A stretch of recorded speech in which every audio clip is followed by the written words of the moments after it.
Professor Ganesh, Professor Rishikesh Krishna, faculty members, students, thank you very much. It's my honor, my privilege to be here. The subject on which I'm going to talk to you about, it looks at natural resources, crony capitalism in India, and I'll highlight 4 instances, and I'll speak for about half an hour, maybe 40 minutes. I'll be happy to answer questions, and so we can keep the session as interactive as possible. We know that there are certain kinds of resources which are in short supply across the world, and particularly in India. I mean, take land. Land is in short supply in India. We know, and just a simple set of figures. India has about 17% of the world's population, but 2.5% of the world's land area. So it's not surprising that land is in shortage. Therefore, we see a lot of contention, a lot of controversy about access to land, the way in which land is to be acquired. And we see that even as we are talking, because the government has promulgated an ordinance which seeks to change certain provisions of an earlier act which was passed by Parliament.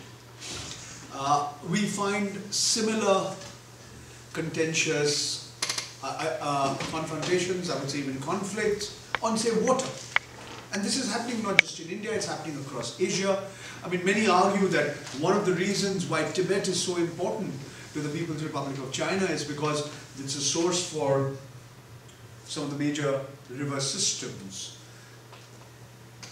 I'm here going to focus on 4 natural resources: iron ore, coal, telecom spectrum, and natural gas. But I'm not giving a comprehensive kind of picture of all these natural resources, but focus on what really happened and why the allocation and the pricing of these natural resources have become so controversial, so debatable, even as we talk. There are certain phenomena that you see globally, and one of them is often described as the resource curse. It was used by an American economist, Richard Orty, and it was used with specific reference to mining. And it talks about how, especially in the southern hemisphere, in developing countries, what we find is that the presence of natural resources, and minerals in particular, become a source of further immiserization and exploitation of local populations, in particular indigenous communities. So Mother Nature's resources, instead of becoming a blessing, become a curse. And we see some terrible examples of this phenomenon in certain parts of Africa. I mean, in Western Africa, in countries like Sierra Leone and Liberia, you've had government changes, you've had internal strife, you've had civil wars over access to diamonds. The former head of state of Liberia, Charles Taylor, was indicted by the International Court of Justice in Hague because of the way he used these natural resources. Among other things, he gifted a diamond which was supposed to be the size of a cricket ball to Naomi Campbell. But we see that there is a certain pattern. These resources are limited. The resources don't benefit local populations, and we see that it ends to violent strife. We've seen it in Africa, we've seen it in certain parts of Asia, and certain parts of Latin America. We also see it in India. I mean, if you just look at the map of India and that proverbial red corridor, which takes up about a 4th geographical area of this country, from, as they say, Pashupati to Tirupati, from Pashupati in the Himalayas to Tirupati close to the Bay of Bengal. A huge swath of territory cutting through states like Uttar Pradesh, Bihar, Jharkhand, Bengal, Madhya Pradesh, Chhattisgarh, Andhra Pradesh, Maharashtra, Orissa. And you find this is a place where it's the most biodiverse parts of India. It's the most densely forested part of India. It's a part of India which has got the wildlife of India. And beneath the surface of the earth, this is where a very substantial portion of the mineral wealth of this country is located. And it is perhaps not a coincidence that this is also where left-wing extremism is at its peak. And we see a certain pattern in the poorest people living in the richest lands. What has happened in India is the complicity of the political class, with the help of the bureaucracy, sections of business and criminals in appropriating these natural resources. So resources which belong to the people of the country, which are supposed to be regulated, whose distribution and pricing is supposed to be regulated by the representatives of the people of the country, that is the government. They're supposed to be impartial custodians, trustees of that resources. When they're not impartial, when they don't act as fair trustees, you have the worst forms of cronyism. Therefore, those resources get bartered away and misallocated and mispriced. So let me start with one resource which is not a non-renewable resource. It is in fact a renewable resource. And this resource is telecommunications spectrum. Now telecom spectrum, as you know, is just thin air.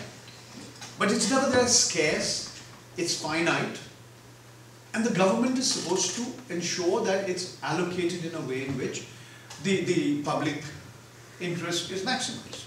Now what happened in 2007, in late 2007 and 2008? This was the peak of the telecom boom. This was the time when mobile telephony was expanding at a phenomenal pace, unparalleled in anywhere in the world. Today in a country where 1.25 billion people, we have somewhere in the region of 900 million SIM cards or subscriber identity modules and about 700 million mobile handsets. But how did we reach there? We reached there because there was a fantastic explosion in telephony. And one of the arguments that were put forward by those in positions of power and authority was that unless we give telecom spectrum at a cheap rate, we won't be able to spread mobile telephony and we won't have as many users of mobile phones as we have at present. So that was the logic. But what exactly happened? What exactly happened was that this spectrum was neither auctioned nor allocated using a set of transparent criteria. It was put out on a first come first served basis. Imagine selling spectrum in the way you sell cinema tickets. When you stand in a queue, first come, first served. But the terrible part of the whole story was that even this first come, first served system was not adhered to. You change the cutoff date. You change the terms and conditions on what is to be put. Whether, the first come is you put in an application, or within that application you give your bank guarantees. And so we had this terrible situation where in early January of 2008, we had people really rushing to Sanchar Movement to be the first to deposit huge bundles of paper with demand drafts worth huge amounts of money. And whoever was even a fraction of a second earlier was supposed to be the person who would get it. Now, it's like, to take that analogy forward, because you tweak the rules, it was like you were standing in queue to buy your cinema ticket and suddenly you felt, good, I've reached the box office, it's my turn now, I'm going to watch Shah Rukh Khan first day, first show. And suddenly from behind you, a goon comes and takes you out. He said, no, there's a guy behind you who's going to get tickets first. Now the incredible part of the story is that everybody knew what was going on. Journalists were writing about it in the newspapers, television channels were covering it. Those who were in positions of power and authority knew exactly what was going on. But what happened was, the whole process got completely vitiated. You had people saying, no loss. This is the imagination of the media. And then came a report of the Controller and Auditor General of India, a constitutional authority mandated by the Constitution to oversee how public finances are utilized. And the CAG, before that report was formally presented in Parliament, it leaked. And when it leaked out, everybody says, oh, this is what the CAG has said. That it's not exactly small change you're talking about. You're not really talking about a few rupees here and there. The Bofors scandal and 34 crores or whatever, 64 crores, I mean, it appears like small change. Here you're talking about 1,72,000 crores. It's like $30 billion US. It's not just the biggest scandal in India, it's the biggest scandal in the world. I mean, how many scandals do you know where $30 billion US are involved?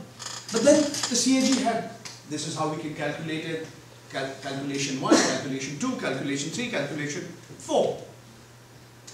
And the fourth calculation, which was the biggest, where you compared the auction values of the third generation spectrum, and you came across this astounding figure. And Mr. Kapil Sibal and others were saying, hello, let's shoot the messenger. Zero loss. He said, there is no loss. This is presumption. It's a presumptive loss. It's notional loss. This is money which the government could have got but did not get. But something obviously was not working. A few days before the Controller and Auditor General's report was presented in Parliament, Mr. A. Raja, kicking and screaming, had to put in his papers. He was obviously kicking and screaming. Why wasn't he? He said, look, I told them. I told Mr. Chidambaram, I told Mr. Manmohan Singh what was going on. Why are you going after me, kind of thing. And we were told this is a compulsion of coalition politics. Gadbandhan Rajniti ka majboori hai. People forget that in those days, those 5 years that the DMK was in power in Tamil Nadu, there were 34 MLAs belonging to the Congress, which ensured that Mr. Karunanidhi's government had a majority.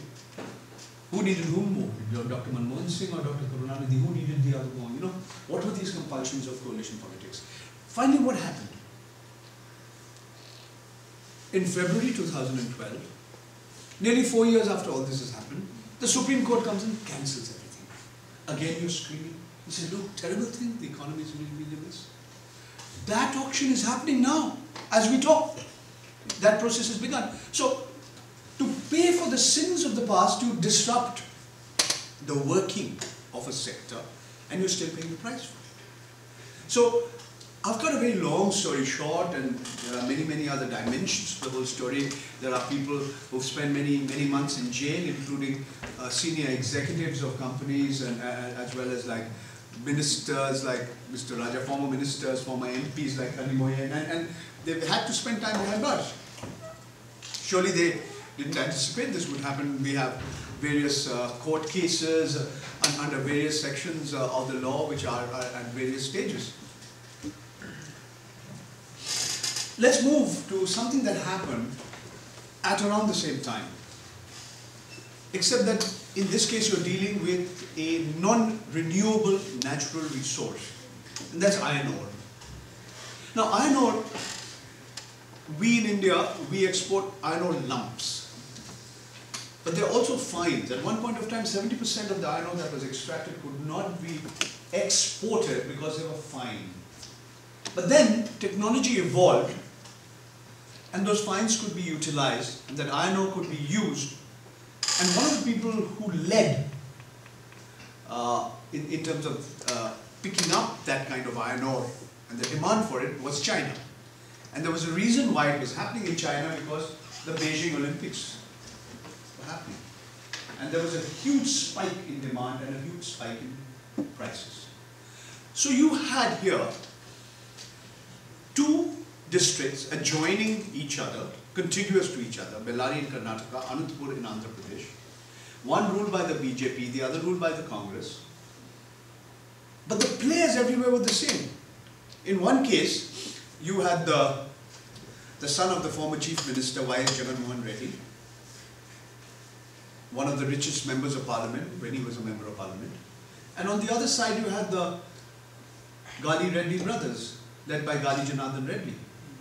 He was a minister in Yediyurappa's government, and there were 3 sons of a police constable. That's the subject of one of the documentaries. And what you saw was it was the kind of loot that was never actually witnessed in the history of India. And it was particularly amazing because you have a regulatory authority, not a very strong regulatory authority, a rather toothless regulatory authority. It's called the IBM, the Indian Bureau of Mines. It's a Nagpur-based organization. The IBM, with its reports, categorically said that over 90% of the mining activities that were taking place in those 2 districts were violating some law or the other. There was a state government involved, there was a union government involved, but at the short point is, the loot happened, the economy got devastated, and I have no hesitation in telling you, since I'm being recorded, and every single statement I am being I'm making is going to be preserved on YouTube. Hopefully I'll be immortalized on YouTube. I have no reason to disbelieve that the principal beneficiaries of this loot of the country's natural resources were the two largest political parties in the country, the Bharatiya Janata Party and the Indian National Congress. I'm not the only person who said this. You had a Lok Ayukt, you had a People's Ombudsman, you had Mr. Santosh Hegde, that's correct. Justice Santosh Hegde, and he has presented a voluminous report. He's quantified it, he's documented it. He's given literally blow-by-blow account of how the whole process happened, how the boundaries of the two provinces, the two states were played around with, how the iron ore was illegally exported. It's been documented completely. So finally, after the loot has happened, after the resources have been stolen and taken away, you finally act, and in September of 2011, Gali Janardhan Reddy finds himself behind bars in Chanchalguda jail in Hyderabad. The CBI was astounded. They found a throne when they raided his house, which was gold, covered with gold plates. You thought all that happened in the medieval times? No. India is a country of marvels. We live in many centuries simultaneously. So we live in the medieval times and we live in present times as well. That's the beauty of this country. 1 out of 3 Indians is a... Oh, sorry, 1 out of 3 computer software engineers on the planet is a person of Indian origin. And 1 out of 3 persons on the planet who's poor, who's hungry, who's illiterate, who's malnourished is also a person of Indian origin. To paraphrase Amartya Sen, one section of India is perpetually living in California and another section of India is living in conditions worse than sub-Saharan Africa. What happened was, in a sense, I mean, they put him in behind bars. He was behind bars for 2 years. Now he kind of divides his time between hospital and jail in Bangalore. Like Satyam Ramalinga Raju did, and many of our notable people, Madhu Kota, Suresh Kalmati, they all have divided their time between jail and hospital. Manu Sharma too is also in the Sanjay Dutt. Salman Khan is about to get there. all our eminent public figures are there. But the interesting part of the story, same thing happened to Jagan Reddy. Why Jagan Mohan Reddy? I mean, he also spent about a year and a half behind bars. But the interesting thing is, all this happened after the loot, after the natural resources had been taken out of the country, and they're never going to come back. Okay, you can say telecom spectrum is renewable, and we have new technology, we can utilize that same thin air better. But that iron ore is not going to ever come back to you. It's part of big buildings in Beijing. Go and have a look at it over there. What happened in the case of coal? In a sense, the same story was repeated. You had coal blocks that were allotted in a completely opaque manner, behind closed doors, a group of people deciding that A should get it or not B should get it. No open competitive bidding, not even a beauty parade, completely opaque system of committees who decide A should get or B should get. And finally, exactly that's what's happened. So Mr. Vijay Narda, who otherwise runs India's 3rd most widely circulated newspaper, Lokmat, out of Nagpur, with his friend of the Abhijit group, decides to get into coal mining and gets coal blocks. And when somebody says, "You, Mr. Jaiswal of the Abhijit group, how come at your son's wedding we had another Jaiswal, Sri Prakash Jaiswal, Minister of State for Coal?" Oh, and then Mr. Jaiswal said, "All Jaiswals are related, you know, but I was just an impartial arbitrator in one of the family disputes. I'm not related to them." Mr. Santosh Bagrodia, former Minister of State for Coal, was said, I can't do anything if my brother also has a business. He runs his own business. I have nothing to do with it. Mr. Subodh Khan Sahai, former Minister of State for Food Processing, says that, My brother is an honorary executive director of this plant, so he asked me to write this letter, and therefore it went. And that letter, our notoriously lethargic bureaucracy suddenly gets galvanized and activated, and within 48 hours or whatever, 72 hours, that coal block is elected. Somebody else is making gutka, somebody else is burning CDs, but they get coal blocks. We see a certain pattern. But in this case, the story became a little more murky. Why? Because the then Prime Minister of India was also the Minister of Coal. We had Naveen Jindal, Congress MP, has been accused of giving money to a firm which is controlled by Dasari Narayan Rao, who was the then Minister of State for Coal. We had Mr. Jagat Rakshakan of the DMK. Besides protecting the world, he was also protecting his own family interest kind of thing. And his brother also got these coal blocks. And then the same story happens all over again. The former director of the CBI is told by the Supreme Court, you head India's most best known premier police investigating agency. Your agency has become a caged parrot. We are directing the investigation, and look, you are showing your investigation to the people against whom you are really investigating. Things became worse. They were landing up at his home in the evening, after office hours, without any officers in place. What happens? The Supreme Court intervenes. Over 200 coal blocks get, the licenses get cancelled. And then you scream, my God, what are we going to do? Our economy has been disrupted. Of course. Coal is responsible for producing half your energy.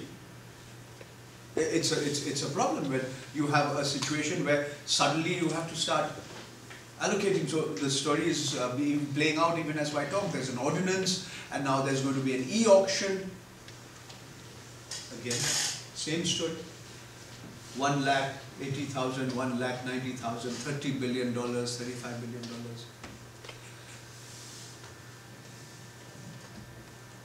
The court has even said that Manmohan Singh should be questioned.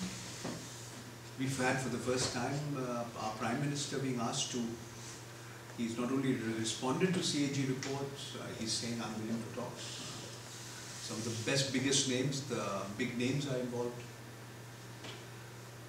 Natural gas is a slightly different story. Me and my colleagues spent 4.5 years writing the book. Here is a case of a production sharing contract which is deeply flawed. A production sharing contract which subverts this whole notion that natural resources or the use of natural resources should benefit the public at large. It helps a privileged few at the expense of many.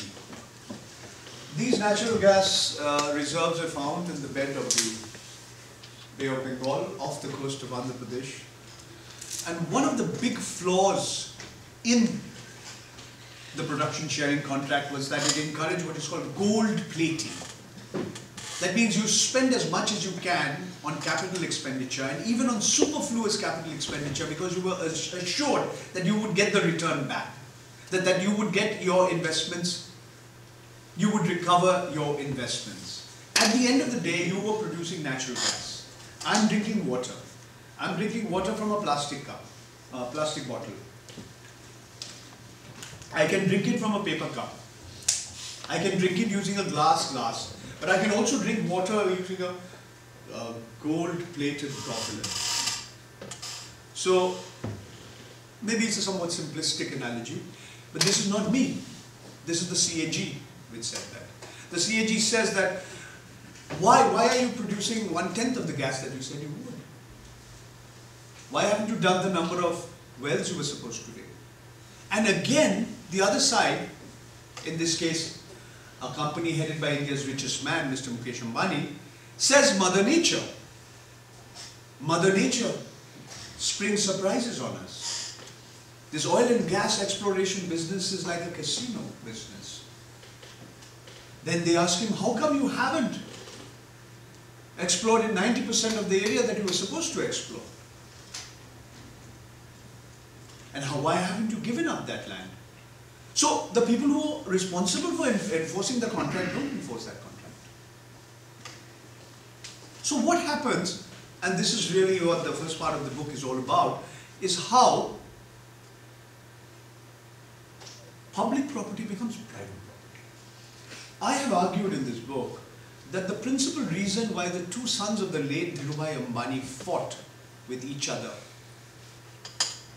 was not really because Tina and Neeta didn't get along with each other. Yeah, I mean, that's also true that they may not be exactly the best of friends.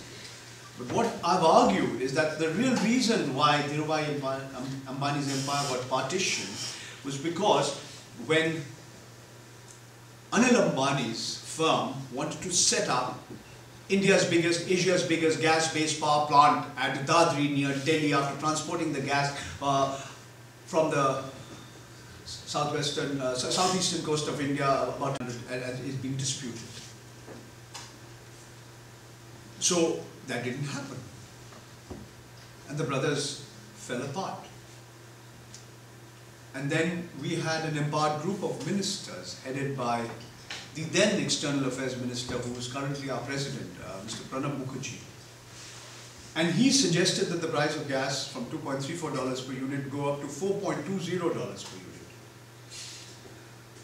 Some years after he was divested of his portfolio, or rather his portfolio of Ministry of Natural Gas was changed, and he became Minister of Panchayat, Youth and Sport Affairs. Mr. Manishankar Iyer, at a closed-door meeting, said that this increase in the price from $2.34 to $4.20 is significant, because in India we all know what 420 means. Now, the point is, why were all these decisions taken in a transparent manner? Why did we have to wait for the Controller and Auditor General of India to point out all these flaws in the manner in which these production sharing contracts are being implemented?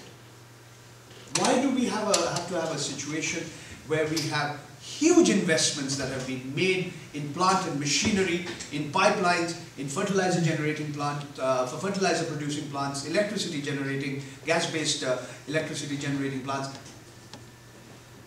when we're getting 1/10 of the gas that we thought we would? Who should believe whom?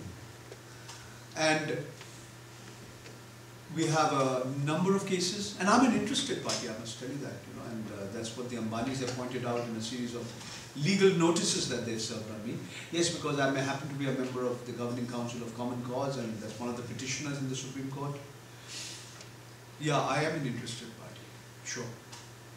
But I'm saying these are certain facts, these are certain opinions. And at the end of the day, the country is paying a price, a stiff price. Yes, we are lucky today, the price of oil has collapsed, but nevertheless we are importing 80% of our total requirements of crude oil, we are importing about 40% of our total requirements of gas, we are importing roughly 20% of our total requirements of coal, despite having substantial reserves. And this kind of contention, this kind of problems that we had could have been avoided, should have been avoided.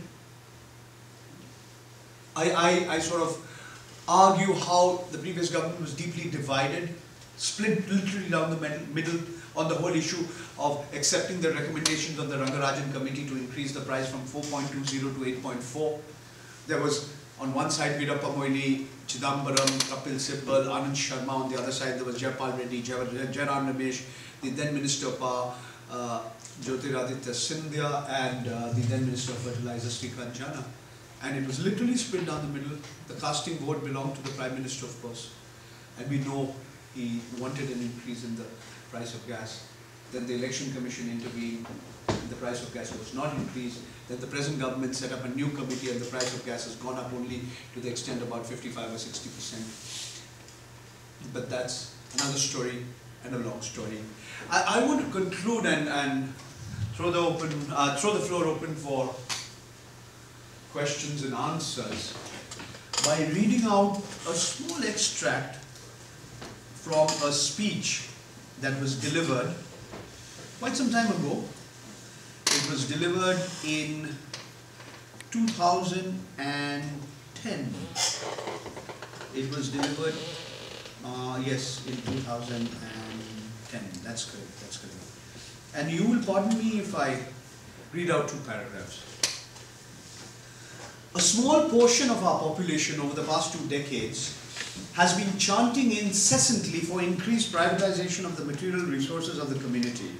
And some of them even doubt whether the goals of equality and social justice are capable of being addressed directly.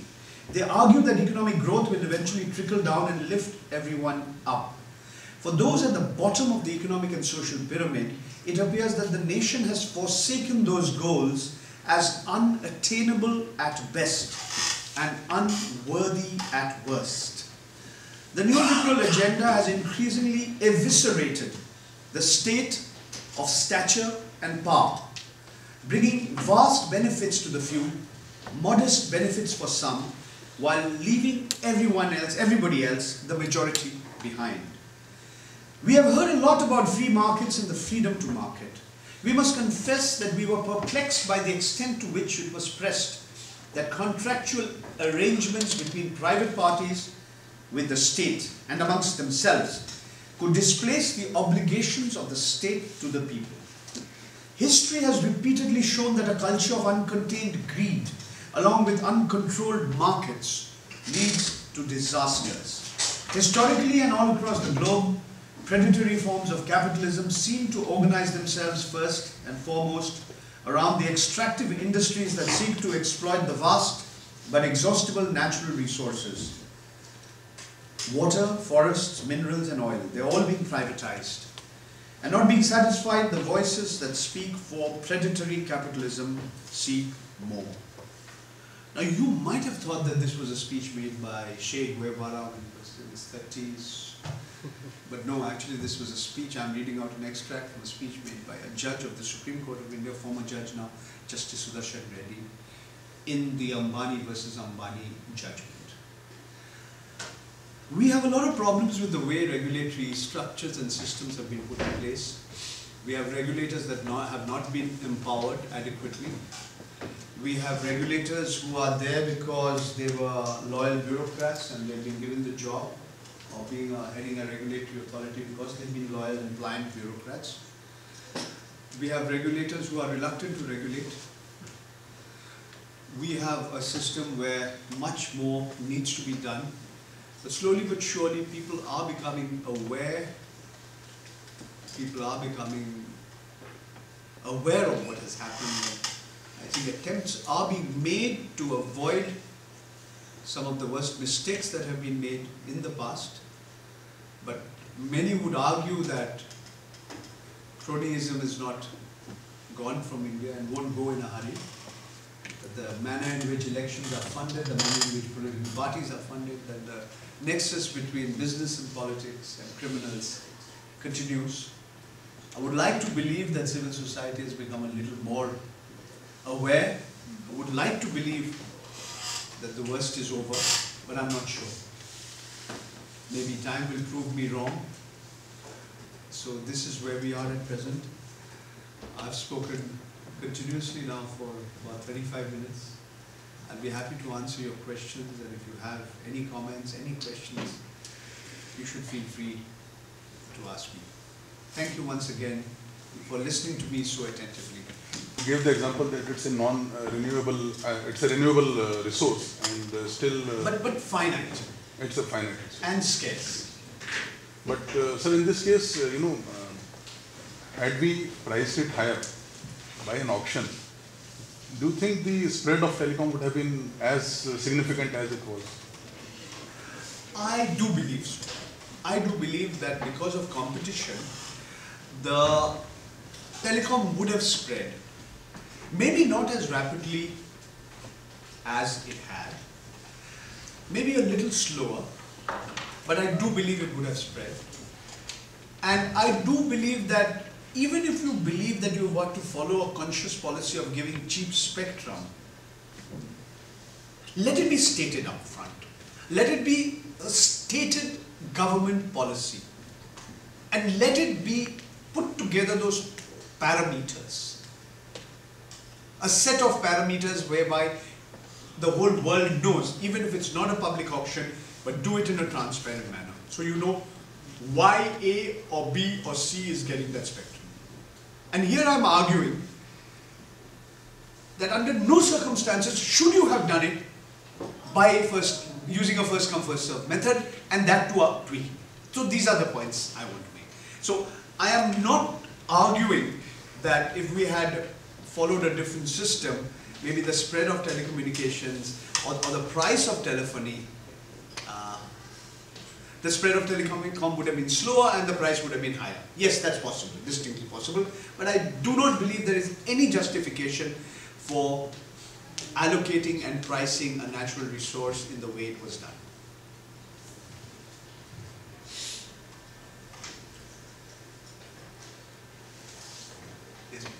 Are we any closer to having safeguards that would prevent such things from happening in future?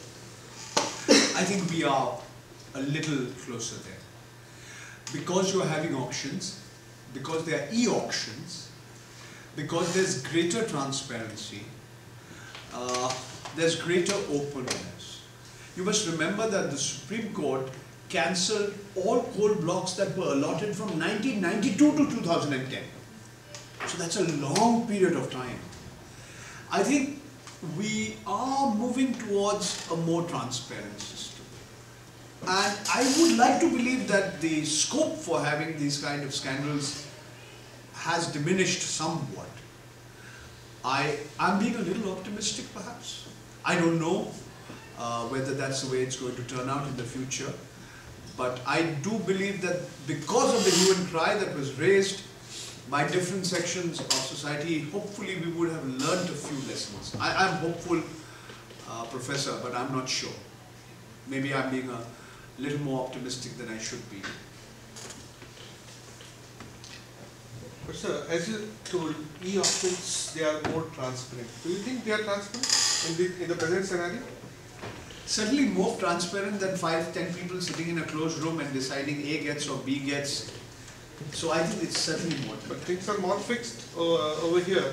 In the government contracts, first of all, the tender is made in consultation with some of the contractors. Then it is being floated for e-auction, and those bidders only bid. If any other bidder who bids that particular e-auction, that tender is scrapped off. Okay. You know, all I'm saying is that what you're saying is that I'm not saying auctions can't be rigged. Auctions are rigged. Even e-auctions can be rigged. Or e-auctions can lead to suboptimal situations. I'll give you an example, the 3G spectrum. The 3G spectrum was also public auctions. It resulted in huge loans, huge debt, huge expenditures, and it also constrained the resources or the finances of the telecom company. So you're right, it's possible. All I'm arguing is that we have to progressively move towards more and more transparent systems when it comes to allocation of natural resources. You have to state your objectives, you state your priorities. If you want the price to remain low, yes, you can, but don't play favorites just because, you know, you know as well as I do when it comes to state government contracts, and I mean, they are rigged, they continue to be rigged. I mean, look, what do you do when a mafia don prevents somebody from putting in a bid, whether it be for sand mining or anything? It happens, it's happening all the time. To that extent, the e-auction is a little more difficult to rig. I'm not saying it's not possible to rig. It's a little better. Maybe we are we are taking baby steps towards moving towards a more transparent system. Maybe. Yes, please. As you mentioned, Yes. as you mentioned that the Supreme Court has cancelled all the coal block location since early 90s or mid 90s. 1992. Yes, sir, from that time, since we have started the liberalization process. Now, what kind of signal this gives to the business which are currently operating, players which are currently operating in India, or those who are planning to come to India, when we just on a sudden note just cancel the 20 years long allocation? Now, sentiment, business sentiment. Many people have argued that the Supreme Court's decisions has been bad for the economy, have been bad because it sends out the wrong signals to existing investors, to potential investors, both Indian and foreign. My argument is that if the Supreme Court had not intervened, things would have been worse. That means you would have allowed a highly discretionary, opaque system of allocation of natural resources to go unpunished. I think that by intervening, the harm that is caused in the short run hopefully would lead to greater good in the medium term and the long term. I would like to believe that we move towards a more predictable, more transparent system. That's all. So we have to pay a price for the sins of the past as a society. I do believe. You know, if I was eating too much and I wasn't exercising, and if I wasn't keeping a check on my health, and I fall ill and I have a heart attack, and only then I start exercising and checking my diet, then I'm paying a price for my own, what should I say, my wrong lifestyle or whatever. So if it's true for an individual, I think it's true for a society. As a society, we are paying a price today for the mistakes we've committed in the past, but hopefully if we learn some of these lessons, your son and your grandson will be living in a slightly better India than your father or your grandfather did. I'm optimistic. Yes, sir. Yeah. Few years back, we had a lot of news about SEZs and land being allocated and all that. So, is there a Pandora's box yet to be opened? It's already open, sir. Yeah. It's already opened, and let me suggest why it has been opened. Okay? If you read the recent report of the Controller and Auditor General of India, you'll find that over the last 7 years, only 40% of the SEZs have been operationalized, of the total land area, right? That means 60% are still waiting to start after 7 years, okay? That's point one. Second point is the bulk of these SEZs have been in one sector. That's information technology. CAG also endorses what the World Bank has already said, that what SEZs have done are actually, it's a diversion of exports. Exports taking place instead in one way, it's taking place in another way.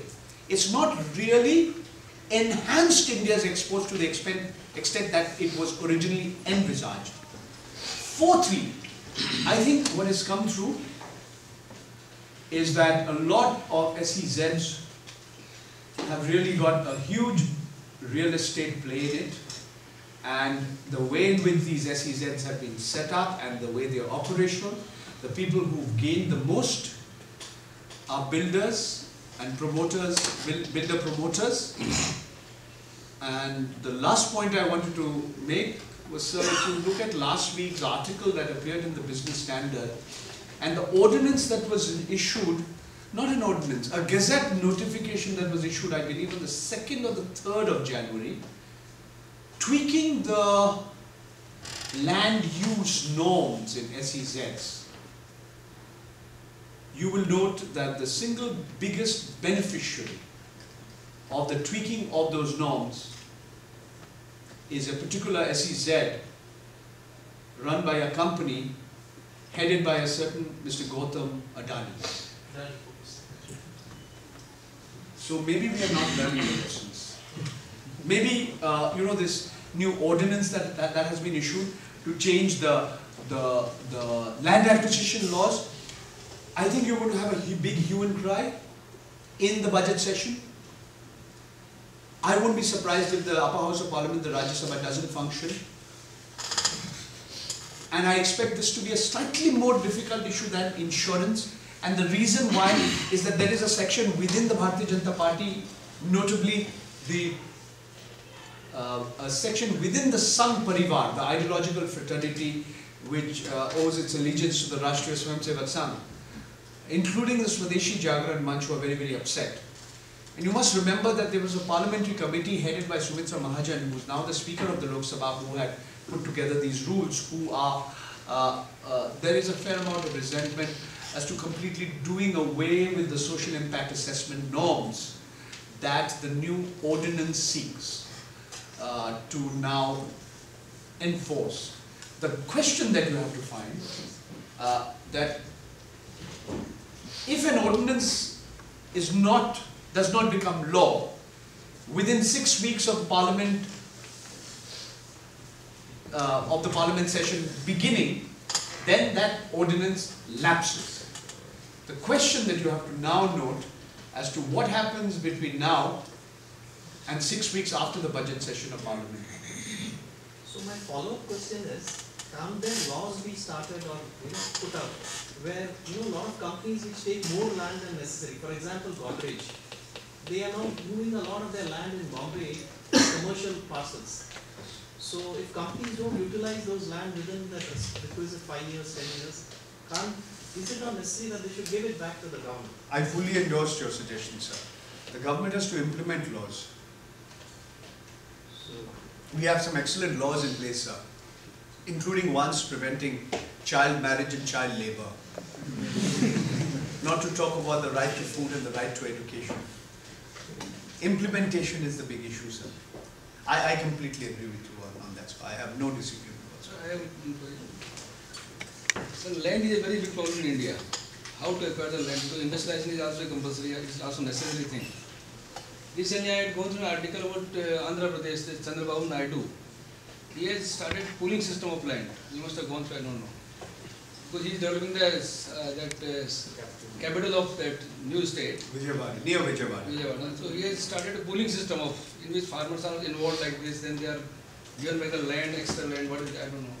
So what is the ideal solution of this problem? Because that land has to be acquired. Okay. Maheshji, there is no ideal situation. You have to have some, it will vary from situation to situation. One is the issue of what kind of land. If it's barren land, it's one issue. If it's multi-crop fertile land, it's another issue.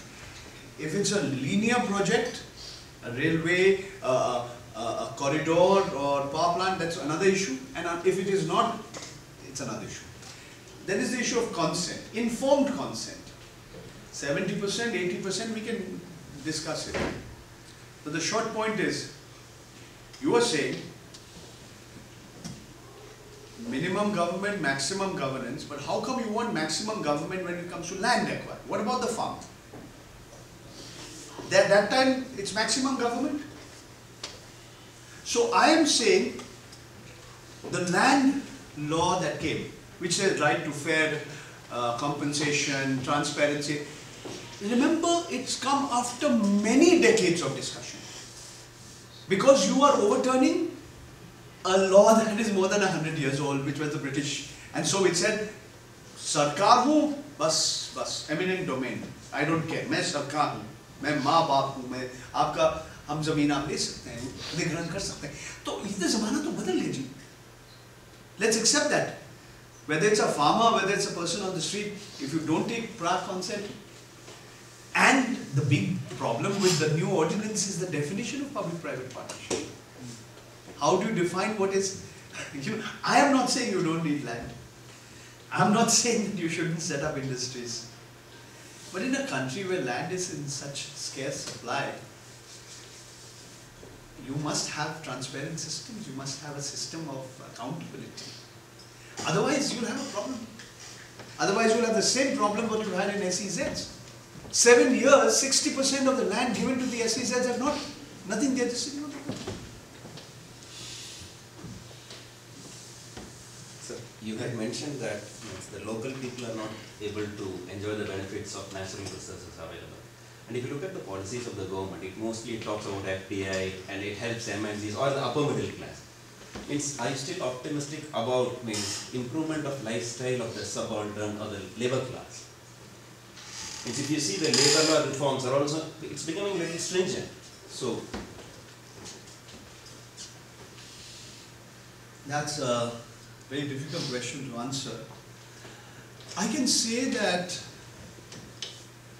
in the 10 years between 2004 and 2014, India saw food inflation of the kind it's never seen in its history.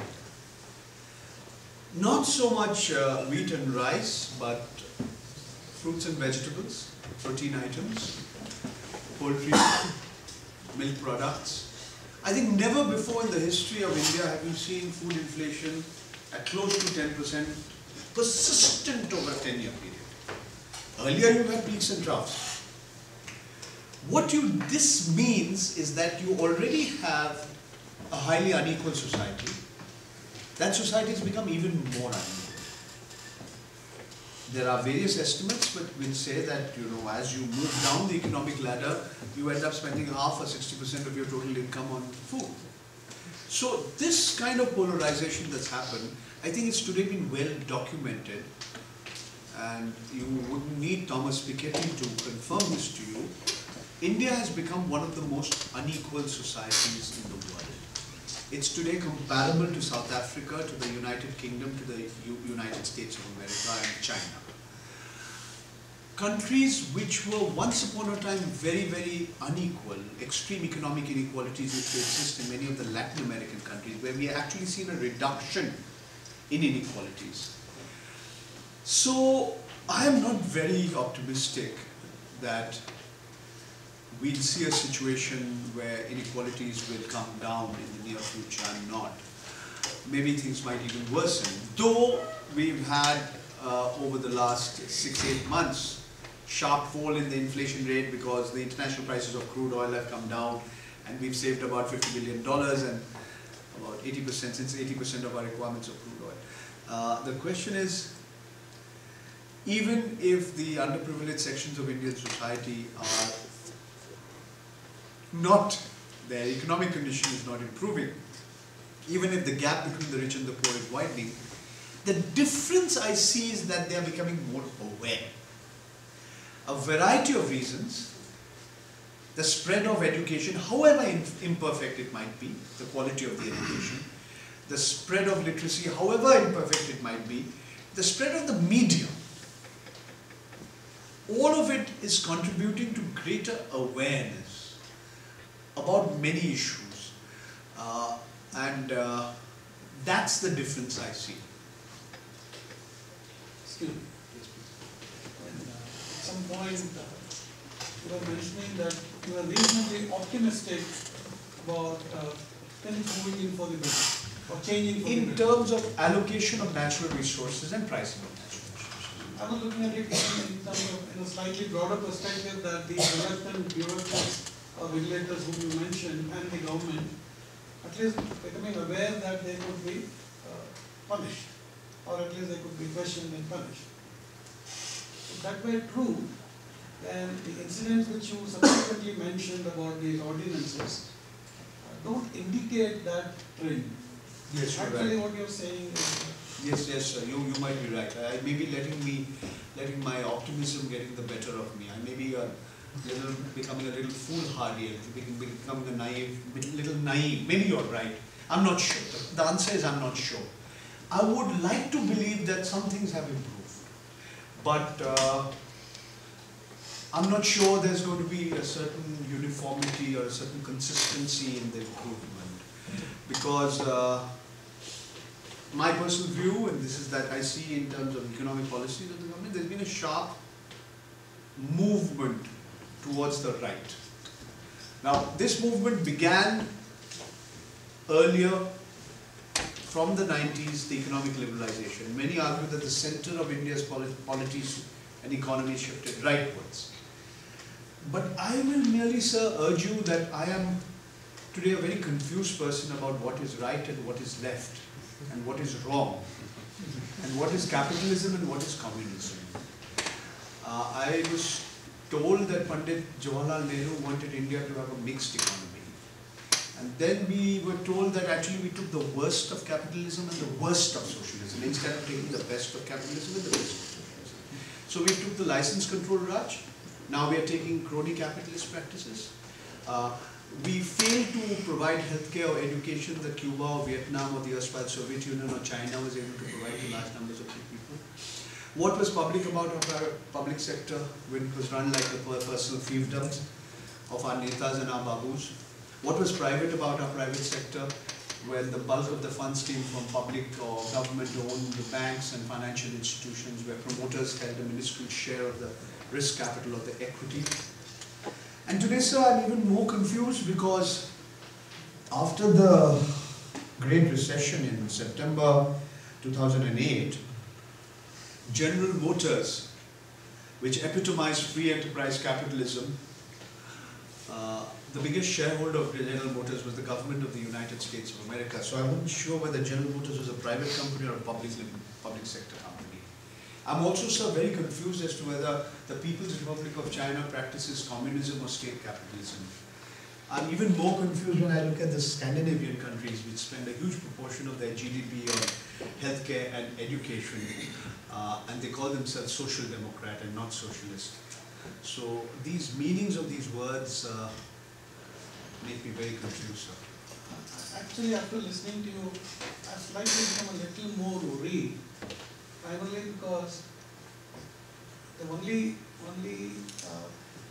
I think one of the institutions which seem to be acting on behalf of the public seem to be the courts. Okay. But And a section of the media, sir. A section, I say. I mean, PDS, I'm not disputing the fact that PDS might be contributing, but they contribute both ways. Okay, so I'm not sure whether it's some positive or some negative in terms of what we do. It's a lot of negative, little bit of positive. I mean, you have the right to... No, I'm just expressing my opinion. But with respect to the court seems to be the only one who can actually intervene and do something about it. But with the recent changes in the way judges are to be appointed and all that, is it not possible that even this single bastion... That you have a more loyal judiciary, a more... What Indira Gandhi wanted, a quote-unquote committed judiciary, especially with the new system, the Judicial Accountability Act now which is in place. And I was also a little surprised when the current Chief Justice of India had all the nice things to say about the Prime Minister of India. Article 19(1)(2) of the Constitution, freedom of expression, fundamental right. So I suppose you cannot say that you should have a reasonable restriction on the Chief Justice of India not saying nice things about the Prime Minister of India. So I share your pessimism in the short term. Maybe I'm an optimist in the long run, by which time maybe I will be dead, but nevertheless, to use John Maynard Keynes' phrase, still be a naive, foolish optimist. We will take one last question. After that, we'll bring this to a formal end, and those who are still interested in interacting with him can stay back, so that if we have other things to do. One last question, please. Sir, is there a need to revamp the entire organization of the CAG as such, seeing that how it's failed in its purpose of regulating these kind of the stands which have been in place recently? So, is there a need to revamp the organization, or can the current state of the organization still do a good job in the future? Okay. I will strongly urge you to read a book called Not an Accountant, or Not Just an Accountant by Vinod Rai. He's taken a line from a Supreme Court judgment. I do believe that the CAG has a more important role to play than just being an auditor and accountant. I think one of the big limitations of an auditor is you do a post-mortem. After something has happened, you then say, no, this should not have happened because of A, B, C, D reason. I think there is a section of the CAG which believes that the time has come for the CAG to play a more proactive role in checking and preventing the misuse of public money before it happens. So I do believe, I would go along with you, that there is need for some sort of maybe institutional changes to ensure that a body like that of the CAG plays a more proactive role, in a sense like the Election Commission of India. The Election Commission of India starts roaring like a tiger only when elections are announced. Till then, you know, it's just one more department of the government. Suddenly the same set of babus who are otherwise notorious for being mediocre, boring, slothful, suddenly they acquire teeth and fangs, and suddenly they say, we are the world's best democracy, and not just the biggest democracy. We can teach the US how to have an election, kind of thing. The same set of bureaucrats get transformed. So it's possible, and I do believe it's also desirable to have it this way. Maybe even a Lokpal could help in this regard. Shami, would you like to propose word of thanks?